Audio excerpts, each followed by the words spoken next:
Welcome, everyone. Let me get where'd my tools go. This is where you fumble around as you get started here. And there we go. Welcome, everyone, to our Wednesday meeting for February 1, 2023. I am your host and MC, Dan Wasink, and I have a few announcements. We'll just go through these real quick, but just a couple of announcements here. Let's see, go to the next slide. There we go. Our class from last week is now online. So if you attended that class, look in your email and then you'll be able to watch that from Joe Kissel. Always great stuff from Joe. This coming Saturday, we are going to have Jeff Bohr talk about the preview app. And I can't speak highly enough about the preview app. When he calls it the Swiss Army knife, seriously, it can do a lot. And I just learned, somebody asked me how to compress PDFs, and I'm, because they use Acrobat and they don't want to use Acrobat anymore. And I'm like, I wonder if Preview can do that. Yep, it can. So it's just amazing what this app that every Mac has, what it can do. So you don't want to miss this class. And then next week, we have Mike Matthews back, and he is going to be talking about the Finder and everything that we can do with the Finder, from obviously finding files, but it can also, connect up to your iOS devices. And there's just a lot of things that it can do. So you're gonna learn a few things with this one, I'm sure. I wouldn't be, I'd be surprised. I think there's going to be some valuable information for that. So, all right. So that's what's coming up. You can always check everything out at our website. And of course, you can go to Groups.io if you have any questions or anything like that. Every member is a member of our Groups.io as well. And anyone can sign up at NaplesMUG.com. So if you know someone that can benefit from this, from these classes and meetings and all the good stuff, send them over to NaplesMUG.com and have them check it out. We have our moderator, Sheeta Hunter. Sheeta, do you have anything you'd like to add? No, let's get to Christian. All right.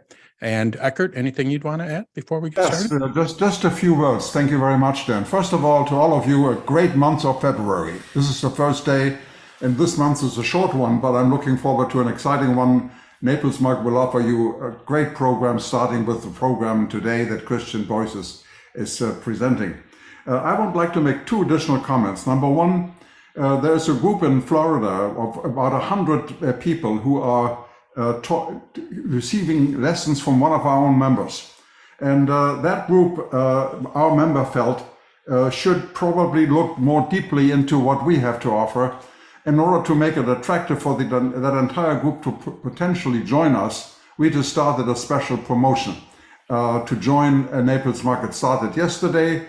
Anyone who joins our organization between now and the end of March will get a free membership through the end of April. And after that would have a choice to either stay or leave the organization. I just wanted you to know, if you have any friends, this is the time to join. There's an incentive there. The other thing is really our class that's coming Saturday. It's an intriguing one. It's preview. And, and we still have a few seats available. So anyone who wants to join is welcome. It's sort of a personal comment, I am the one, I do not use an iPad. I do use an iPhone a lot, and I have two computers, a desktop and a laptop. And one of the reasons why I don't use an iPad, and you may correct me if I'm really wrong, is the reason that I can't use Preview on an iPad. And I love to use Preview with all its features, and I use it to its fullest. And that's one of the key reasons, honestly, why I've always stuck to my laptop or desktop, because I can do so many things that would be very, very difficult and complex to do it on iPad. Just think about it. And nevertheless, I'm not trying to tell people who only work with iPads now not to join the class. Please do, because it's going to be an exciting one. And you will just, I think, at least if you don't use a computer anymore, if you just use an iPad, you'll at least be intellectually, I think, challenged and stimulated. So those were my comments, and looking forward to a great meeting today. Thank you. Thank you, Dan. All right, challenge accepted. I want to see if I can do everything with the with preview on the iPad. There we go. All right, let's get started with our class here. Today we're going to have Christian Boyce, and he's going to be talking about secrets of the long press on the iPhone and iPad.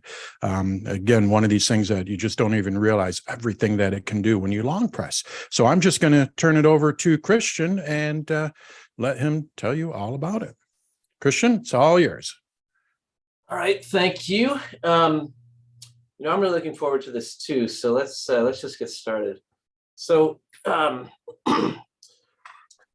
talking about the long press today, because secrets of the long press. Well, what is a long press? Let's find out. Let's start with a little definition here. Sometimes Apple calls a long press. You might call it tap and hold. It's the same idea. It's instead of just touching something, you're going to keep your finger on it, and magically something else is going to happen. And so I'm going to tell you all about the something else's that could happen. And I'm going to encourage you to experiment yourself, maybe not during the class, but maybe during the class. Okay, so why do we do it? Why do we care about long pressing? We've been using our phones just fine with just tapping and everything's great. Well, there's a couple reasons to long press. One reason is it can be a shortcut, so you're going to speed things up. And something that might have taken 2 or 3 taps is now going to take just 1. Another reason to do long presses is to expose certain features that maybe you can't get to any other way, even if you took a lot of steps. So that's fun to explore. And then lastly, just because it's fun. Okay, it's fun to see new things and to learn new ways to do things. And so it's once you try these things, I think you're gonna agree they are fun. So let's just get down to business here. Okay, before we do, let's talk about one long press that we all do way too often, and that's the one where we make all the icons jiggle on our phone. And so you go to launch something. I'm going to touch the camera app in the bottom right corner of my screen, and when I do, all of a sudden everybody's wiggling. Okay, so we can control this to a certain degree, and so the answer is yes, we can adjust this. So what I'm going to do here is just show you in the settings. I'll go to the settings and you'll see that under accessibility, so I'll go here to accessibility, and now I'll go down here to touch, and you can see me highlighting that. And then this section that says haptic touch, you can see in the fine print, it tells you that if you press on the display, you'll reveal certain things. Well, yes, and here's how you can adjust how quickly and how not so quickly the extra options pop up. So this is the default is on fast. This is how it is for most people. And our little example here is they want you to touch that poppy, and when you touch it and hold it, 1001, you see at a count of 1, it expands. Okay, so we've learned how fast it is. I touch it, 1001, bang, it's big. Let's go with it slow. When I make it slow, it's 1001, 1000. Okay, almost twice as slow. So if you are finding that you are triggering these pop-up menus that come from long presses, if you're triggering them by mistake, it could be that you've got the haptic touch set to fast, and you might be able to solve that problem by turning it to slow. So I'm going to leave it on slow because I want to deliberately trigger things. I don't want to accidentally trigger things. So that's why we're going to do it like that. Okay, now let's look at our next slide. Okay, so where can we see examples of long presses? Well, one great example is in the control center. And actually, it turns out to be multiple great examples in the control center. So I'm going to get the control center going here by pulling down from the top right corner as we do. Okay, so what sorts of things can we see? Well, brightness. All right, well, brightness. Everybody knows once you're here in the control center, I can point to the brightness part here, and I can pull that up and down. Everyone knows we can do this. This is easy. Okay, but here's the hard part about that. It's only about an inch high, and you're going from 0 to 100 in the space of about an inch. So if it were stretched out a little bit, you'd have finer controls. So let's see what happens if we touch it and hold it. You see what happens. I get a much bigger slider, and it's very fine controls like this. And I didn't have to ever take my finger off the glass. I simply touched on the brightness, held it, and just started sliding. Even though my finger might not actually be in the right place, it still adjusts the slider. Also at the bottom, you see 3 buttons, one for dark mode, one for night shift, and one for true tone. If you want to quickly turn on and off the dark mode, this is the best way to do it. Those buttons weren't revealed in the regular control center, right? So if I touch and hold, I get those buttons. So that's an example of extra features that you didn't get any other way. You had to dig through the settings to get it. Sound is the same thing. I'm not going to demonstrate the sound, but it's the same idea that you can touch, hold, and slide. Focus, do not disturb. Well, all right. Do not disturb is kind of a funny thing. This button that does do not disturb has a couple options. If you touch this part where it's got the moon, if you touch that, you just toggle it on and off. If you touch it and hold it, you get this nice menu. So one of the things I like to do when I go into a meeting is I'll look here, and you see I have until the end of this event. I can do that, or I can say until I leave this location. I'm going to say until I leave this location. So I'm home right now. So until I leave home, I don't want do not disturb to turn off. It's going to be on until then. So that's a touch and hold. Let's see who else we have here. I know I got a couple more in the control center. Okay, let's see. Timer. Oh my gosh, timer. All right, so we all like timers.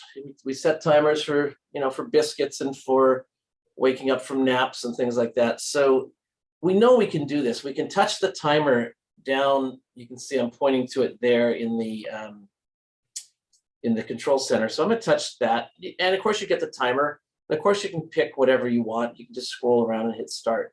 That's great. That works. Nothing wrong with that. But it's better if we're in the control center if I touch and hold on the timer icon.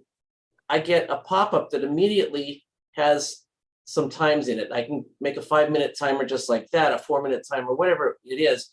These are fairly standard chunks, 2 hour, 1 hour, 45 minutes. So with just one touch, pow, I'm right in there. That's better than when I do this. There's a lot of buttons and things. It's a little cluttered. So it's more fun to do it the other way. So that's why we do the timer that way. You do that a couple times and you slide up to a 5-minute timer, and you'll never go back the old way. Let's do one more. I think we have one more control center thing. Oh, the flashlight. Oh my gosh. If you're not convinced yet that this is a good feature, this is it. This is where you're going to impress your friends and you're going to use this. So we know, I'm going to aim my flashlight here at the screen. When I turn on the flashlight here, kapow, right? It's bright. It's a searchlight. It's great. It's great for when you need a lot of light. When you need to, in the middle of the night, you hear a noise, you grab your phone, you want to turn on the flashlight. But when you're in a restaurant and you want to read the menu because it's too darn dark in there, you don't need that searchlight. You don't need to turn that thing on and have everyone look at you and see, hey, look at the guy with the searchlight. So what we do is, instead of just touching the flashlight, we touch and hold, okay, a long press. And now I have options. So I'm going to show you as I move up, a little bright, sliding up some more, brighter, brighter, full blast, okay? So, and back down. So that is a really fun thing to know how to do. Next time you're in a restaurant and you can't read the menu because it's too dark, you can turn on the flashlight by touching and holding and sliding up. And by the way, you don't have to push on it. It's just a normal tap and a slide up and down. Okay, that one, I know you're going to use that. I use it. Okay, let's see who else we have here. Okay, mail.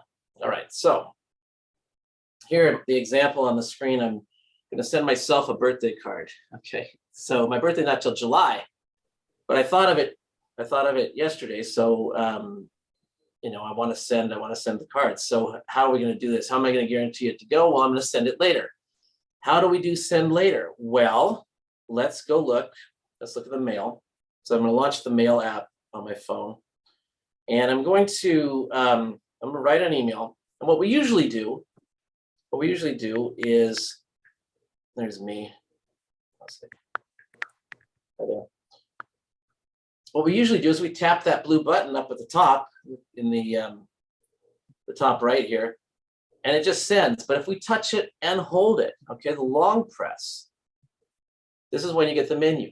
Okay, now I got the menu. So I can either say send it at one of these canned times, like right now, 9 o'clock tonight, or I can tap send later. And now I can pick whatever time I want. I'm gonna move out to July here. I'm gonna send myself a note in July. There, 8:46 in the morning. I'm gonna send myself a note that says hi there. Okay. So that's another great example of a feature that you can't get without knowing how to do this long press business. So there is no send later button anywhere else. It's just the same old button, but you hold it longer. Let's see what else we've got in mail. Okay, here I have a whole bunch of email. When you look at my phone right now, I've got all these emails, and maybe I want to see what Subway's got going here. You can see I've got a Subway email. I'm gonna touch it and hold it, and it kind of pops up. I can read a little bit about it. So I haven't let go yet. Now I've let go, but I see a little menu down here. I can slide up and down this menu. And to me, this is garbage. I'll just toss it. And of course, I could have tossed it. Maybe I knew it was garbage right off the bat, but in some cases you don't. Like here I've got a statement from a service I use. I can pop it open, look at it, forward it right away to somebody else. So that's basically it's a one-touch forward. Let's see how much time we save this way. Here's the normal thing. You touch something, then you hit the button at the bottom that's for replying, but then it turns into forward. So that's 1, 2, 3, and now I write the thing and away it goes. Okay, but if I do it this way, if I touch and hold, that's 1, 2. So reduce the number of taps, and it's just more direct, it's faster.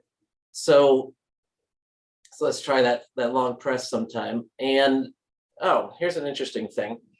You probably have saved some messages as drafts over the years.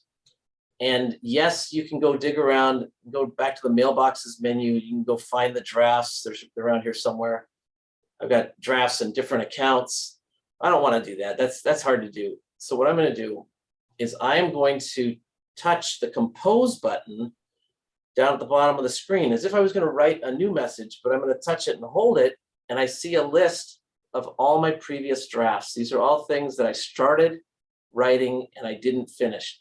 Now you might find something in there that you wish you had finished. You might be surprised that it didn't go out. So you can touch it and either delete it or send it. So that's the easiest way to see all of your drafts from all of your accounts in one shot, is to touch the compose button and hold it. Okay, long press. All right, next. Oh, the home screen. Goodness gracious. This is, if I sound surprised, it's because I keep forgetting about all the great things that the long press can do. So on the home screen, just using your regular home screen buttons here, you will see that if you touch something and hold it, you may get a little menu. So I'm going to show you the example I have on the screen already is maps. And you can see how marking my location, that seems like a really great thing to do. Let's say you park your car and then you go take a walk and then you want to get back to your car. If you've marked your location in advance, if you've done this, then you'll be able to find your way back. You'll find your way back to that pin. So that's a great thing to know how to do. But if you have to open up the maps and climb around and try to figure out how to do that, that's a bit of work. But here it's going to be a one touch thing. So here's what I'm going to do is I'm going to touch on my iPhone. I'm going to touch the maps icon. I'm going to hold it. And here's, this is our first example of what not to do. Touch it, hold it, and when you see the menu, let go. Okay, so what I did, the mistake I made here is I touched it, I held it, and I held it, and I held it, and everything started wiggling.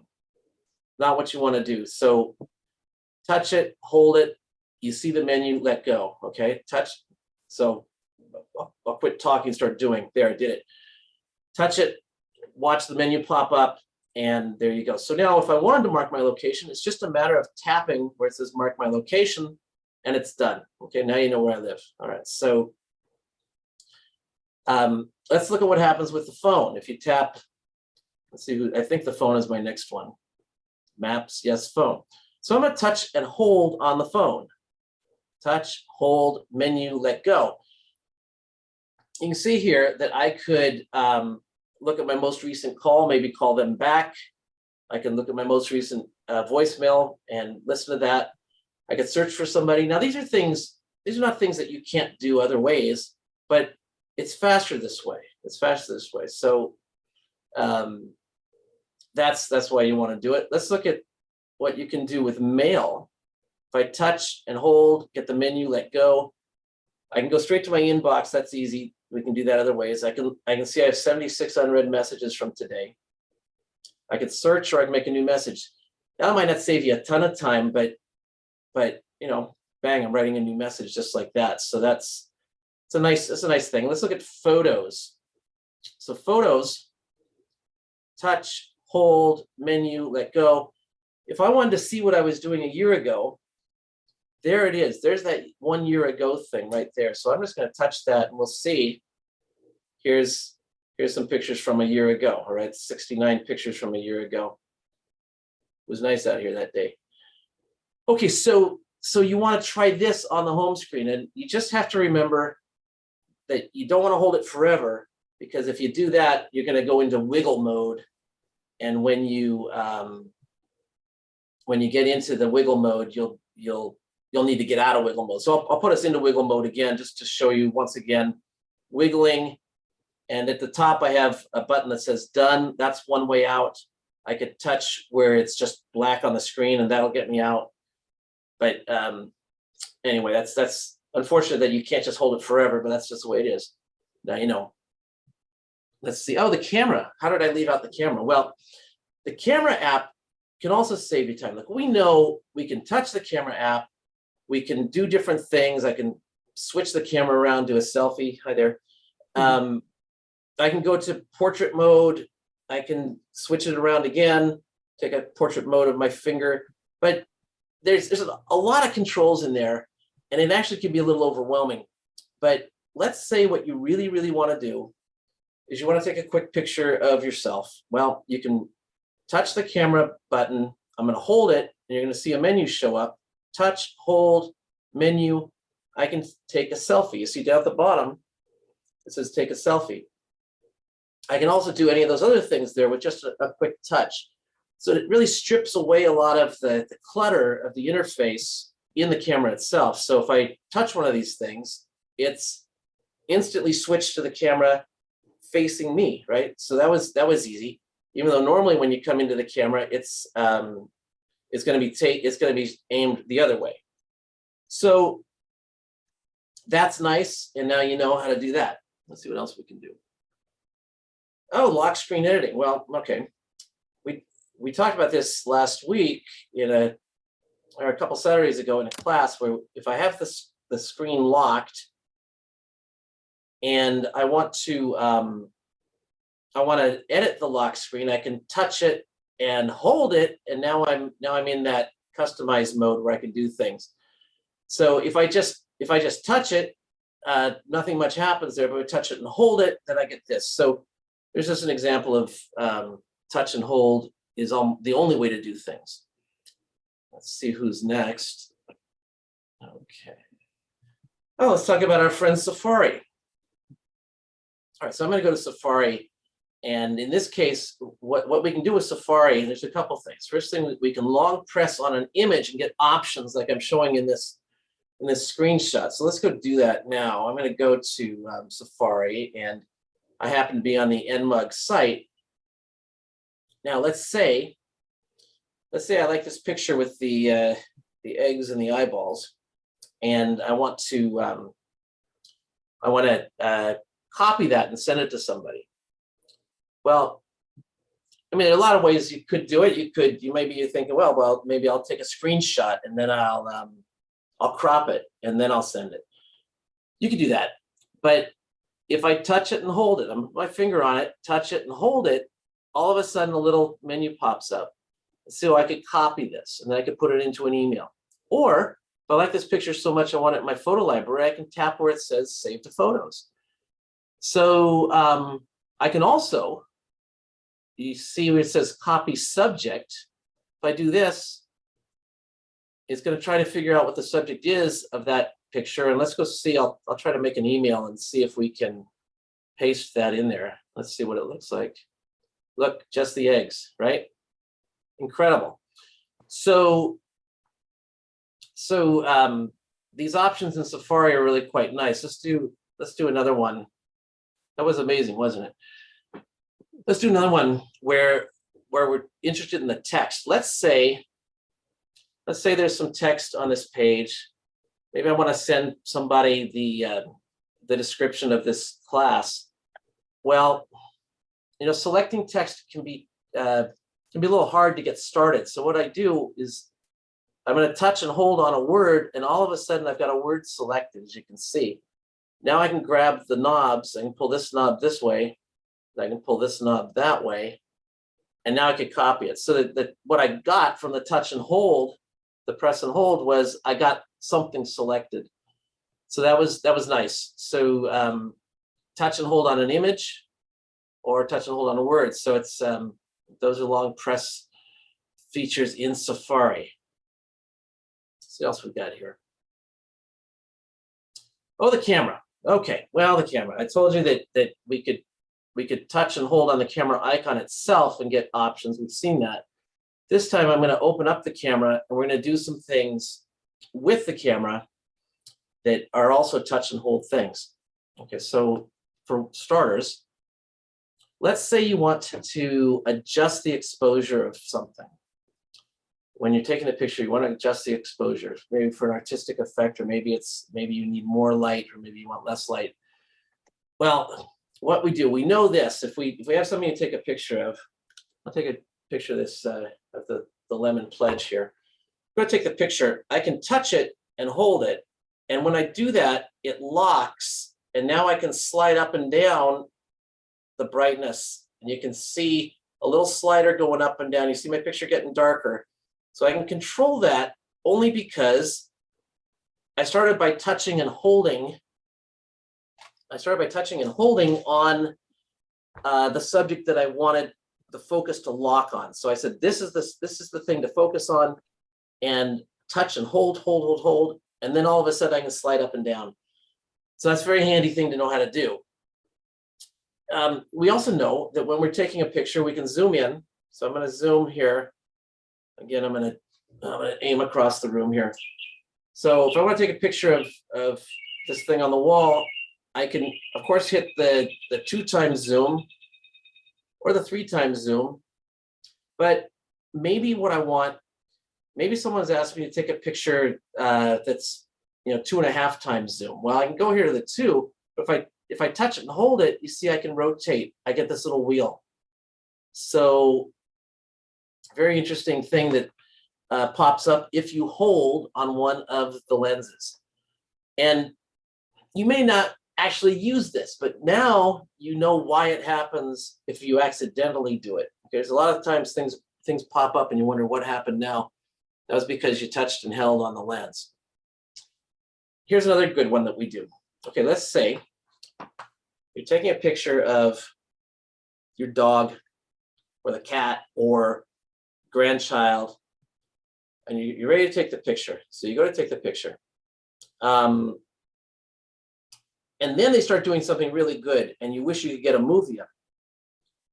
Now, what you could do, if that's the case, here we are, we're getting ready to take a picture. All right, you're ready to take a picture, and then you say, oh, now it's a movie, I gotta switch over here to video. And by the time you remember to do it, the moment's gone. So it turns out that in the camera, if you are taking a picture, and then you hold if I take a picture there's a picture, but if I touch it and hold it, it turns into a movie. You can see across the top that there's a clock going that now 6 seconds, 7 seconds, 8 seconds. And then when you let go, the camera's, the movie's over. So touching and holding on the shutter button will take a movie. Now you may have done this by mistake, but now if you do it, hopefully you'll be doing it because you mean to do it. It makes it very quick when you need to get to the video camera right away. This is a great way to do it if you already have the camera open. Let's see what else we have. That's an awesome tip. I'm glad you like that one. Let's talk about the calendar. This is one of my favorites too. So, if you're using the calendar on the iPhone, one of the hard things to do is to adjust a meeting by dragging it around. So let's say I want to move this meeting here that says drive to Davis that I thought I was going to do, leaving at 4. Suppose I want to say I'm leaving at 5. Well, I could touch it, and I could go to edit, and then I could change the time, but no, we don't do that. What we're going to do is we are going to touch it and hold it, and when I do, it kind of pops, and now I can drag it myself. Okay, I could put it down here if I did it right. There we go. So you touch and you hold, and then it's draggable. Okay, pretty neat. Now, if you weren't in this view, if you were looking rather in this more list view here, you get some other options. So I'm gonna tap here, and I'm gonna hold, and right away I get this nice menu full of options where I could change the calendar that it's in if it's supposed to be in a different one, not in my regular work calendar. I could touch this, I could put it somewhere else. I could cut it, I could delete it. So touching, holding, options. Okay, neat stuff. Okay. All right, so that takes care of the calendar. Okay, and I showed you already to move an event. We're going to be like this, touch, and then once it kind of lights up like this, you can then move it around. Okay, and touch somewhere else to be done. Okay, so now, what do we take away from all this stuff? Well, there are lots and lots of things hidden behind a long touch. I don't think I found all of them. I certainly didn't tell you about all of them. I think I know some other things I didn't tell you about. So you should explore on your own. So basically, the moral of the story here today is that you should try long pressing on just about everything on the iPhone, because you never know what's going to be behind that long press. So whether you call it a tap and a hold or a long press, and whether you're using your iPhone or your iPad, it'll work on the iPad as well. Try it, and that's what we have for you today. So now I'm ready for questions. Let's get those questions. I think everyone is just flabbergasted with the tips that you've put in. There was a question that was answered, but I think I would like for you to show it. Can you bring your iPhone back up? Sure. Let's do. And Jean Roy, I know I answered your question, but could you please pose your question to Christian?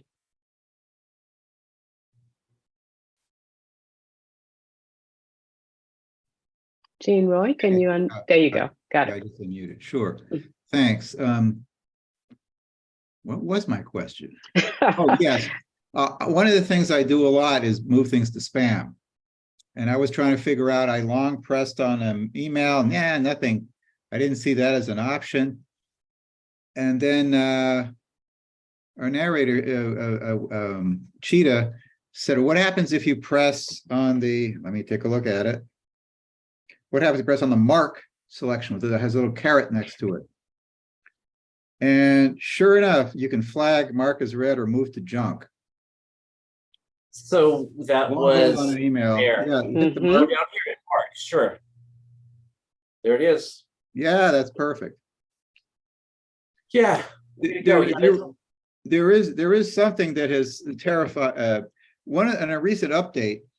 I know for messages, you know, I basically wanted to delete it, and there was a little delete thing you would hit, and they added a you know, call it spam.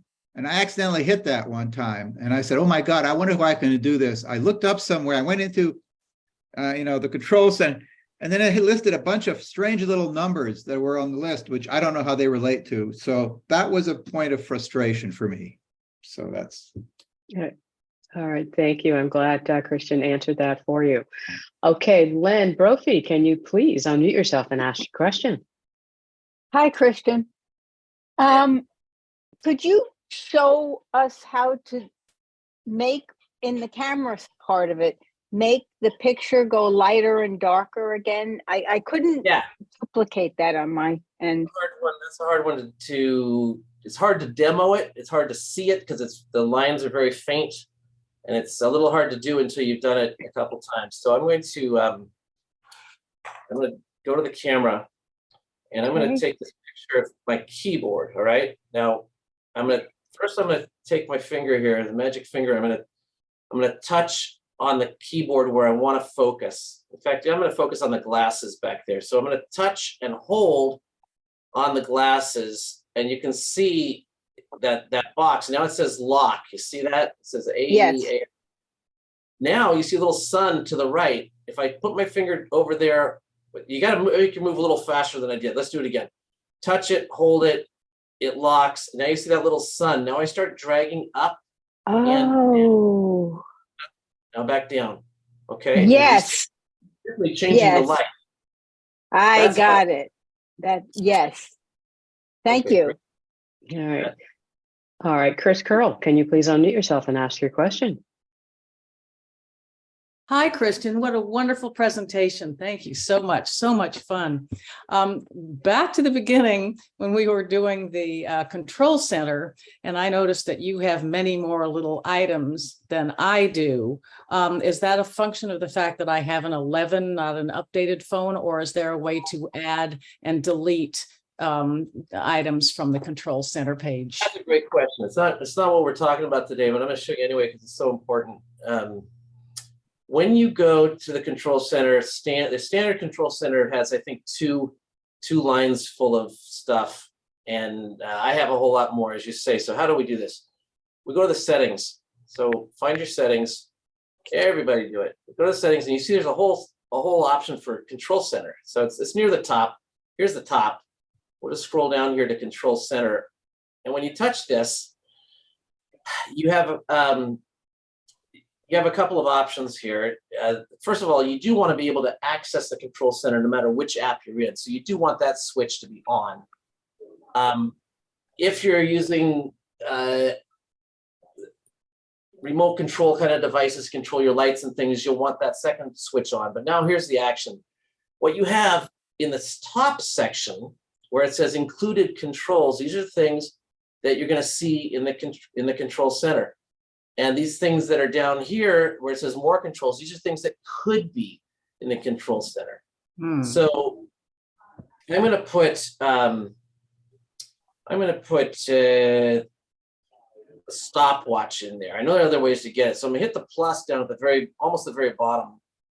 So I touch that. And now when I do that, it's moved up. And if I want it to be a little higher in the list, see if I pull down now, I see there's a stopwatch, but it's way down there. That's not going to help me very much. So I'm going to grab it by these little grabbers, and I'm going to pull it up. I'll just drag it up like so if I can. There we go. So I'll put it at the top. So now I have a control center looks like this with a stopwatch right there. Okay, straight to the stopwatch. That's how you do it. That's how you do it. So you rearrange things. Beautiful. And Thank features in there. So you should do that. And by the way, one more thing about the long press is it's almost like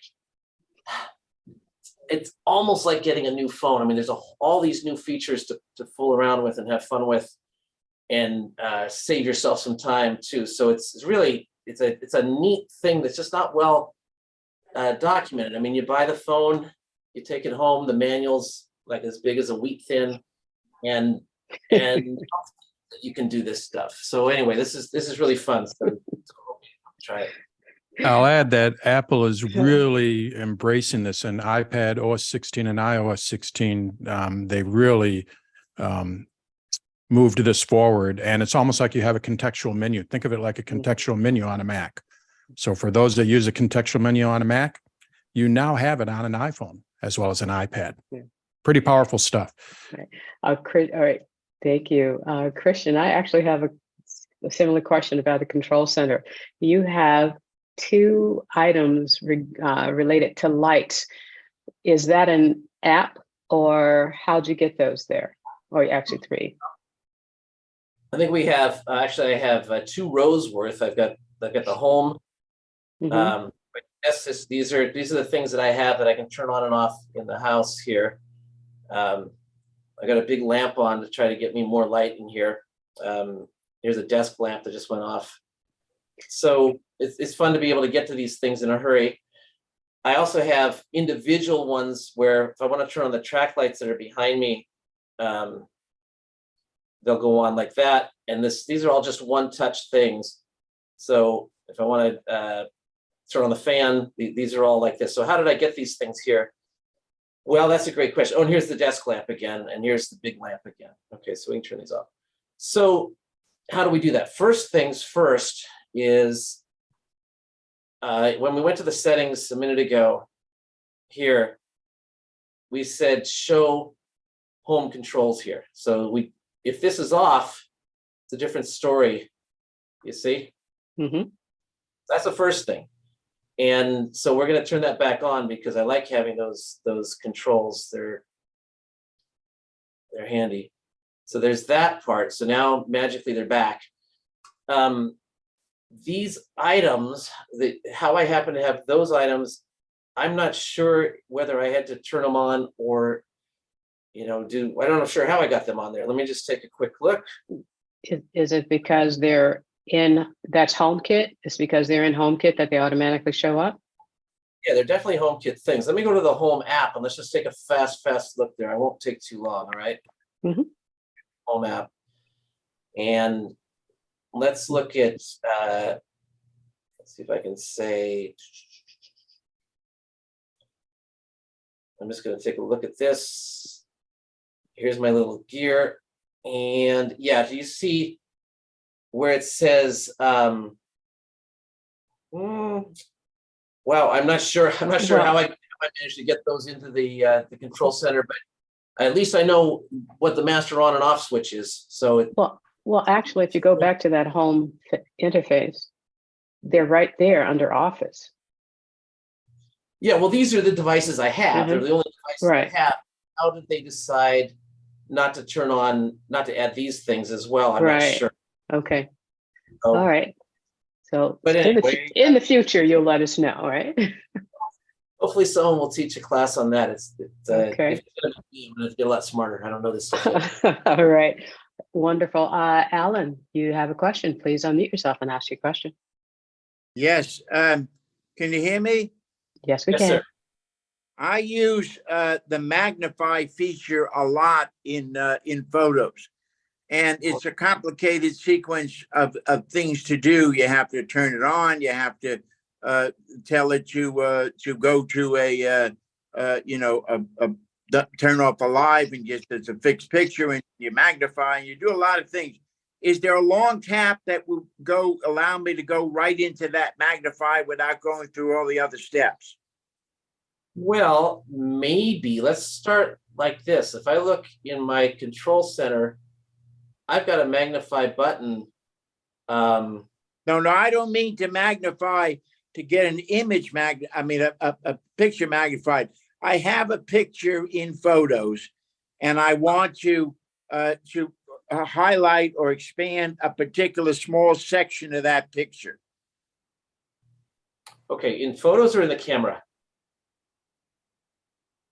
If I go here, like let's say I'm going to take a picture of my bottle of lemon pledge here. Yeah. So you're talking about now zooming in on it like this? No. Let's assume I have that full picture. Take a picture of it. Okay, now go to your Photos and go into Photo and hit, I guess it's three dots or something. Highlight, bring up that picture, and now highlight it or whatever, so that up in the right-hand corner, there's like 3 dots where you can yeah, okay, now, I forget how I do this. I think he's talking the markup, and the markup tool Yeah, and the there markup, is a magnifier. Markup on it, magnify just a small portion of that picture. Nice. Go into markup. Here, then you go up here to the top. Okay. And tap on the plus. Like, at the bottom, there's a plus. Yeah, go to plus. I gotcha. Now Magnifier. go to magnifier. I see, and then you're dragging this thing around to make it so you can see. Right. But there's a lot of steps to do that. Is there any shortcut that shortens any of those? Wow. Well, I've just discovered it. Okay, sorry. Not that I know of. No. Alan, I'll answer for you, got Christian. some- There isn't any Yes. shortcuts for it. Alan has Okay. good questions. Nice, Brian. But you know what? I'm glad you brought it up, because markup is fantastic, and it's something you can do in preview too. It's done just in the exact same clumsy way that you've got to first show the markup tools if you know where they are, and then all of a sudden you can draw. So markup is really great. You can also mark up on an attachment in an email, which is really cool too, if you want to call attention to something. So that's fun. All right, So sorry, Alan. there's no. All right, thank you, Alan. Stephen Ramirez, can you please unmute yourself and ask your question?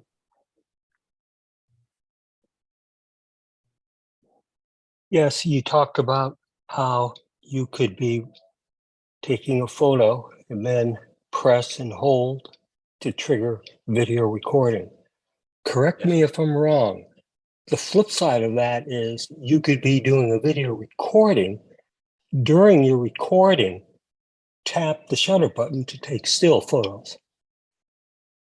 I think you are wrong, because I think what happens when you touch the shutter, you're going to stop the recording. So if I'm in video, here I'm videoing, and if I start it. Oh, you tap the white button. Now you can take still photos. That's what I meant. I'm sorry.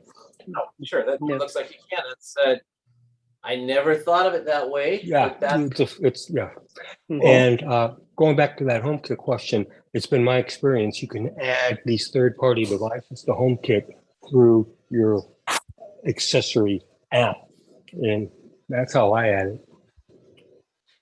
Yeah, how I got them into the control center, that's the mystery to me. Which one? Your presentation technique of split screening and sharing your keynote and your phone is very Steve Jobs. She would love that capability. Yeah, that's nice. Thank you. All right, thank you. Mike Stewart, you've unmuted your microphone. Do you have a question? No, I'm sorry. It was an accident. That's quite all right. Okay, do the photo from the MacFriends. Do we have, let me go ahead and mute you then, Mike. Do we have any other questions for Christian? There are tons. Find a long press that I don't know about. That would be cool. All right, so Christy, do you have a question? Yes, I have a question on Go ahead. on the page that has, I don't even know what to call it. It's terrible. Oh, where you have focus or lock or The control center? control center. All right. I have a different control center, like I have focus. And I don't have do not disturb. Am I in a different, I thought I had the latest 16.3. Mine says focus 2 until I turn on do not disturb. So what I did is if I touch where it says focus, I get all these options, and you probably get the same options. I just turned on do not disturb up there in that big section at the top until I leave. And now when I do that and I touch to get out of that, you can see it now says do not disturb. Okay, does that make sense? The key to making that work is if you touch the icon, the crescent moon there, what Christian is doing, it turns it on and off. If you touch the text, you'll be able to select what you want. Oh, so a lot of people will just think it's one button when really that is actually 2 different buttons. Thank you. Thank you. You're quite welcome. Right. But what's tricky about it is if you touch, so I'm going to touch the moon there, and it's just going to toggle the do not disturb on and off, like you said. And if I touch the word focus, I get the menu, as he said. But if I touch the moon and I hold it, I also get the menu. So you kind of have to watch what you're doing with your finger there, because you may surprise yourself that you got the menu when you didn't mean to, or you're not sure how you did it. Yeah, 2 buttons that are separate, but they both do the same thing if you hold if you put your finger on it and hold it. So I don't know who drew this. This Apple's not perfect this time. Okay, Rick Madison, can you please unmute yourself and speak your piece? Yeah, sure. Can you hear me? Yes, we can. Okay, if you go into the control center and the control center app, that is not on the settings, yes, in settings, and turn on the show home controls. And if you don't have any home controls, if you go back to the control center by swiping down, there's a bit of text that comes up that says accessories and scenes you add in the home app will appear here. I have no accessories in the home app.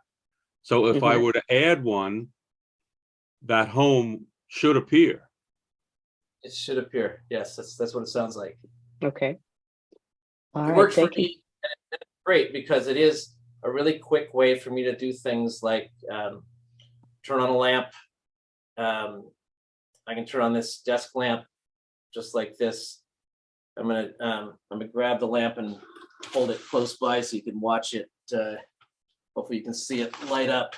It'll be exciting. Here's a lamp. I'll turn it on by pressing the button on my phone. There. Okay. A miracle. Okay, good. Modern technology. All right, Billy. Anybody? Yeah. All right, Billy McKee, you have a question. Thanks, Christian. This is interesting. I've got 1573 on an older machine here, but some of the functions don't work. Is this something that keeps moving at each version of the operating system? Yeah, I'm sure it does. I think Dan was saying that Apple's gone long press crazy with system 16. So some of these things, when I was setting up this talk, some of these things have been around a long time, and some of them I kind of discovered because I was looking hard, and I'm sure they're pretty new. I'm not sure which ones of them are new, but well, for example, the send later in the mail, that didn't exist until iOS 16. Yes, that I discovered. Yes. But there are others where maybe the options are slightly, there's not quite as many choices as you highlighted on 15. So as somebody said, they've gone mad on this, but the danger is if they go mad, it'll confuse eventually if we're not careful. Yeah, you don't want to get too cluttered, but it's, so long as part of the point of today's meeting is to teach you to recognize that if something happens on your screen, maybe it's because you long pressed something. So nobody likes surprises when you're using, a device you think you know how to use, and all of a sudden something pops up. Where did that come from? Well, it's because you long pressed. If you didn't come to that class today, you wouldn't know that was probably how you did it. So it's nice to kind of know the mechanism. Even if you don't use it much, you still good to know that, okay, if I don't want to have things pop up, I better not touch and hold for very long. I would do it the other way. I would touch and hold because you do. Thank you for that. You're quite welcome. Thank you for your question. Michael, it looks like you have a question, but it's not necessarily about long press. I think Christian's up for the task. Go ahead and ask your question. Hello. Can you, sometimes you have a subject and their face is dark and you have a background that's bright, but you'd like to save the background. Can you darken the bright background and then come back and lighten the face? Well, you did it with focus, but can you do that with brightness? Sort of, kind of. I mean, that's what the HDR feature is about, is to try to basically take a picture that's exposed for the dark things and also exposed for the light things, and then sort of sandwich them together and get the best of them combined. So that's supposed to happen in the HDR when you take a picture that's got HDR turned on. So that's supposed to happen anyway. But if you want to fix it, I'm going to take a picture of something dark here. We'll see if we can make this work. I'm going to take a picture under the desk. Okay. Only thing under the desk are my feet. So it's in a garbage can. So some of it's going to be dark, some of it's going to be light. Let's see what happens. Terrible picture, but if you need it, here's my garbage can. So now what I could do here is I could edit this, right? I could edit the this picture. You see it's dark in the upper right. It's a little bit bright right above the can. So a variety of things you could do. That the easy way is to touch that magic wand right here and have it try to fix it itself. But I'm going to turn that off. I'll push this across and I'll say I want the highlights to go down. You see, I'm sliding here. So instead of being too bright, where that was too bright, I'm gonna pull this down. And I want the shadows to be brighter. So I'll lighten here I've gone the wrong way. I'll go this way. So now you can see I've got a power strip up there. So you see it only knows to brighten what's in the shadow. So does that kind of answer it, or does here we're fixing it after the fact, right? You're using editing. Okay, thank you. I mean, fixing. Yeah, I'm editing it after, but these are features that are built in to the Photos app, so you didn't have to do anything new there. Just want to double check something here in the camera.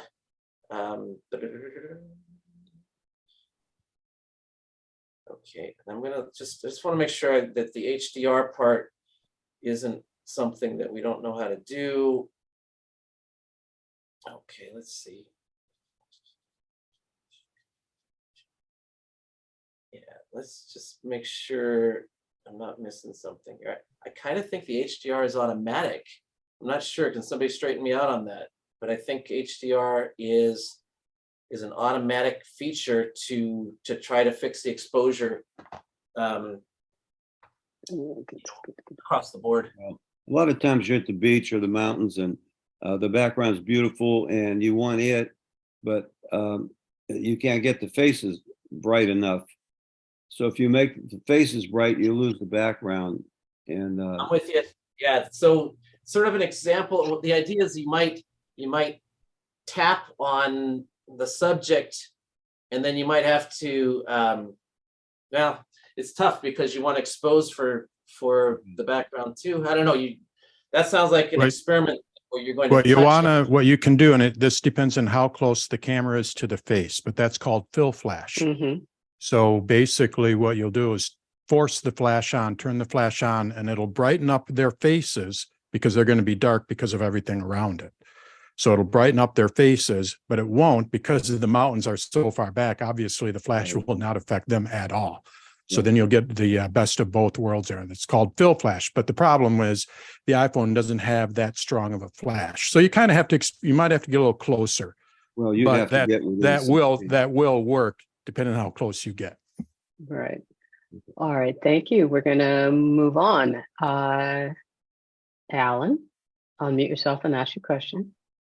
Yeah, as long as we're on the topic of questions unrelated to the topic today, someone wanted to extract a single frame from a video. Is there a way to extract a single frame from a video? Well, sort of, kind of. I mean, let's remember we had a few videos here today. I think here's a video of my lemon pledge. You can see it's wiggling around a little bit. You could certainly stop it where you want to stop it. I could screenshot it. You'd also see, by the way, this says it had HDR on it. You see up in the top left corner. My understanding is that HDR is turned on when Apple thinks they need it. It used to be a feature that you would turn on and off, but I think they do it automatically. So I could take a screenshot of this. Maybe I could take a frame. Nope. I was hoping those little dots would do it, but no, I don't see a way to do it other than what I would do here is use the buttons on, the top volume and the side button, take a screenshot. Now I have that. I'd have to crop it a little bit, but there. Okay, thank you. Right. Thank you. It worked. You can, if you go to settings and go to photos, Christian, you can select view full HDR to automatically adjust the display to show the complete dynamic range of photos. That might be helpful for what you're doing. Yeah. Because I've got it on, so it's. I guess I thought it was a good idea. Okay. All right, Michael Schleider, can you please unmute yourself and ask your question? Yeah, I just had some comments. I do an awful lot in photography, and all of the things that you asked for are very easy to do, and there's a lot of free apps, and they will subtract your background, change it, and do it automatically for you. One that comes to mind, and I can show you how to get there. If you go to the edit box, and then you go to the three dots, it will show you, go to one of your photos that you already have selected. You can do that lemon pledge if you wanted to. Take that photo, go to edit. Just a minute, let me get there. Here I am. I'm editing now. See the three dots in the right corner? I do. Select that, and you notice it pops up with some additional apps once you do that. Yeah. So you can do that. You can go to edit, then you hit the dots. You can edit with some other application, right? And the one free app that'll do everything that you just said is called Photoshop Express, and it's a free app that you can download on your phone. And when you do that, Photoshop Express lets you just work on the background. So if you wanted to change the background, you can change it to lighter or darker, and not the subject. It's a whole host of things it'll do that you were discussing, and that'll take care of it for you. Very good. Well, that's a good way to do it. The other way to do it is, I forgot about that. That's sort of plugins for photos is what it is. The other way to do it is to take a better picture to begin with. And there are other good camera apps, and I'm only showing you the stock Apple camera, but there's Halide is a really great camera app. It costs you a little bit, but it gives you more controls than Apple's camera app does. So here I'm playing around with a feature in Pixelmator to adjust this picture. There's I don't have the Photoshop Express to do that, but anyway, I hit the dots here, and the things that I have installed are just these two. So anyway, Yeah, that's a All good right. point. I'm glad you brought that up. All right. Thank you, enough. Michael. All right, we got two questions coming up. One from John Lane, one from Lawrence Jenkins. John Lane, can you unmute yourself and ask your question, please? Yeah. Yeah, can you hear me? Yes, we can. Okay, great presentation. Really enjoyed it. Sometimes my phone doesn't ring when somebody's calling me. So I'm thinking somewhere hidden in my phone will be something switched off, or I need to adjust something so that the phone will ring wherever I am when somebody calls me. So I'm just interested where all these checks one would look for. It's probably awkward to ask now, but I'm looking for all these checks that one has to make sure are in a particular position for me to get all the calls coming in. Well, that is a really interesting question, because I'm dealing with that now. I have a customer who lives out at the beach, and there's the good news about being at the beach is you're at the beach, but the bad news is the cell phone reception is terrible. Yeah. So what we're using for her is this feature that's built into the phone called Wi-Fi calling. When you have Wi-Fi calling, instead of reaching out to a cell phone tower, your first step from the phone to the outside world is to go to the Wi-Fi that's in your house. And so that works great for making calls, and even works great for receiving calls, except in my experience, when it's on Wi-Fi calling, no matter what you do with the settings, sometimes the phone doesn't ring. In fact, sometimes it's like lots of times. So if I take the same phone that's down there at the beach, which can make phone calls because of Wi-Fi calling, that phone is not ringing in that person's house. And when we take it, into the city, it rings. So, I mean, of course, there are settings in the phone. One of my favorites with the phone where you make a mistake is in the sounds and haptics here. Find me my sounds and haptics. I know it's right here. Here it is. I turn off this feature that says change with buttons. So you see, I've got this loud for ringtone and alert volume. I want it loud. If I have it like this, the reason I have change with buttons turned off is because when I pull the phone out of my pocket, I almost always hit one of the volume buttons and I change it. So I turn that off so I don't change it. Now all the volume buttons do is change the volume of music or videos or YouTube things.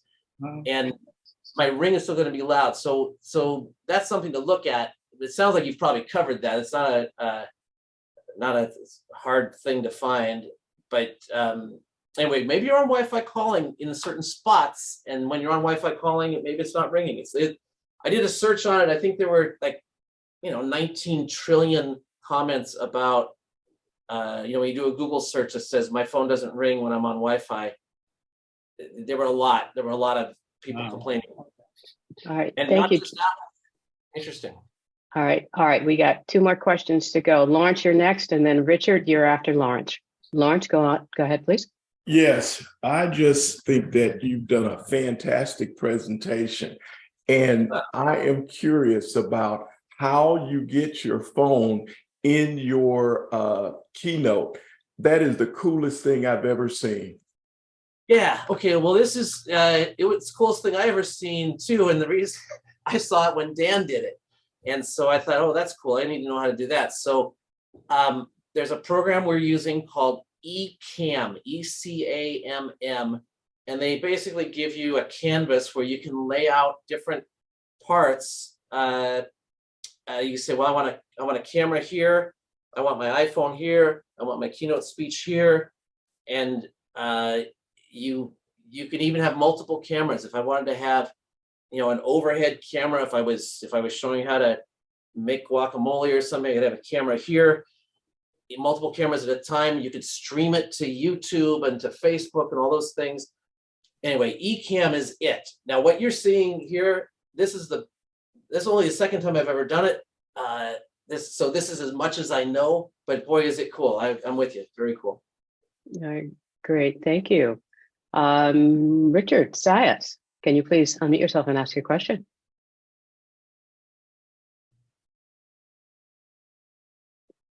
Richard's question is, can you get a screenshot to OCR and save add to a text file? Okay, you want to get text? You want to capture the text that's in a screenshot? Right. Sure. I've seen that shown in the iOS introduction recently when they came in of capturing, and you'd usually speak the text. I'd like to just save it to a text file and do like 5 screens as I scroll through this long list to capture it all to a text file. And I can't capture it off a graphic. I have to convert it. And I did it manually by screenshotting all 12 pages and then copying down and doing that. But if I could kind of want long shot or do some combo that I could just zippity-doo-dah-day through that, I'd have a text file I could start editing right away. I see. So you don't want to take a picture and copy the text out of it and paste it somewhere and then go take another picture and do that 10 times. You want to That's what I've done. That's what I did. It took me 2 hours of playing around to get it just the way I wanted. And I thought if I could capture it to a text file and edit it, I could probably cut it down to less than half an hour for the whole thing. Well, okay. So I hope I understand what you want. I have a newspaper article here about how to grill a steak. And I want to get this onto the phone somehow so I can have that text. Is that kind of an example of what you would want to do? Yeah, it's large enough graphics on the screen. It's usually screen graphics in a game, and they're listing stuff they're selling you. And it's like 10 or 12 items on a screen full, and you go for like 10 pages to show all this stuff. And I wanted to capture it all to a text file. And I didn't want to hand type it in. And so I did a screen capture and converted, but it messed around a long time. Okay, well, I think screenshots, when you do screenshots, there are screenshots that can scroll. If it's Safari, you can scroll a long way and you get basically capture the whole more than the screen. So I'll do that. Let's just see if we can do that. All right, we got 2 minutes. Look, so if I go to take a screenshot like this of the whole NMUG page, now the screenshot shows up in the lower left corner. I'm going to tap it, and you see across the top it says full page. So I'm going to tap where it says full page, and now I just marked on it like a fool, but let me just undo that. Okay, here I've actually captured more than what fit on the phone. I captured the whole thing. So now that I have it and I hit this little share button, I can do things with it. I could save it somewhere. I can turn it into a PDF, blah, blah, blah. That might help you. Okay. It might. Hope it does. It might in some cases, but this case was a graphic that you had to page on the game itself. I see. So it's separate from the scrolling a website. Okay. Yeah. Okay. Well, then the answer I think is probably it's a little bit of work to do. There is text recognition in the camera. There's text recognition when you're using photos too. So I'm just going to leave it at that. It's that you can't teach text recognition in a minute, but the features in there. Great. All right. Thank you for your question, Richard. Is Melissa still here? Melissa Green, are you still here? Did you leave? Okay. Melissa put an interesting comment in the chat that Keynote can do live camera without eCam. So I am going to further investigate that since Melissa can't make a comment on that. So with that, I want to thank all of you for your questions. And I also want to say this, Christian Boyce has agreed to do our Messages and FaceTime course. And I think that's going to be an absolute fantastic class. So if you are signed up for it, you're in for a treat. Yes, Jill, hooray. I totally agree with you. So please note there's a change in the class, the title. messages in FaceTime class? That's the title, Linda. So all of you, if you were signed up for that class previously, know now that Christian Boyce is going to be the instructor for that class. We're looking forward to that. And I would please like you to unmute yourself and thank Christian. Thank you, Christian. Thank you. It's a great Excellent presentation. Don't beat yourself up. You did a good job. Okay. You. Great job, Christian. Thank you. You're hired, Christian. That's what Thank you. It was the first time I've could actually punch buttons and listen at the same time. All right. Thank you, Richard. All right, Dan, all yours. All right. Next week, we are going to have Mike Matthews back. And let me get my real quick here, spotlight. And there we go. He's going to be talking about the Finder. You know, what the heck is the Finder? We think of it just as a simple thing of just finding our files, but they're, you know, Apple is, like with everything, just tackling more and more features into it. So we're going to spend an hour with Mike, which he is new to us and did a great job last time with the Apple Pay and all that. So I'm looking forward to see what he has to say about the Finder. So join us for that next week, Wednesday. Outside of that, thank you for your support. Next class. Oops. Next class. Yep. Class. Next class is the preview app, Swiss Army knife. And truly it is a Swiss Army knife and it can do a lot. It's amazing what it can do. And someone asked in the chat, said that, you know, I mentioned earlier about Acrobat and how you don't need to have Acrobat, and, you know, is it better than Acrobat? And my real short answer is no, it's not better than Acrobat. Acrobat can absolutely do more, but for generally speaking, for the consumer, preview is going to be faster.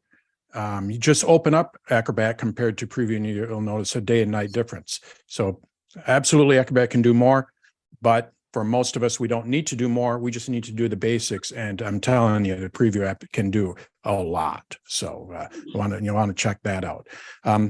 Outside of that, thank you, everyone. And we will see you. Well, I'm going to be out of town on Saturday, but you'll see everyone else. And I will see you next week. So again, thank you for your support.